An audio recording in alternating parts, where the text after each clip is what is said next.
Да, мы елочку украсили. У нас в этом году занимался сын Саша со своей сестренкой. Мы у папы выпустили еще 15 декабря елку достать. Он достал, и мы утром побежали наряжать елку. А какие игрушки повесили? Ну, старые еще. Шарики. Шарики. Да. Гирлянду повесили. Мишуру новогоднюю повесили. Шариками, гирляндой. У нас у елки еще Дед Мороз стоит, вот мне вот посюда высокий.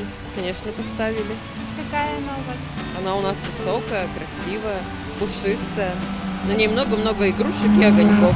Дракончик там будет, но попозже. Она у меня искусственная, но высокая до потолка, разными игрушками. К сожалению, в этом году только пластиковыми, потому что у меня маленький ребенок, и она все их срывает и кидает. У нас целый год гирлянды и над входом есть, и на шторках. Мне это очень нравится, такой свет красивый. Очень много подарков делала именно на елку, украшения делала, дарила подружкам. Вот. Наверное, поставлю. Только надо настроиться, и я согласна, что это повышает настроение однозначно.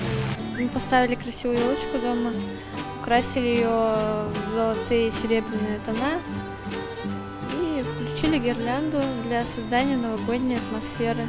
Ну, планируем. Сын у нас ставит елку. Ну, венки на елочке, там, игрушки, снег, там, прочее. Вата. Вата? А куда вата? Ну, как снег. Под елочку. Всех жителей Ижевска с Новым годом!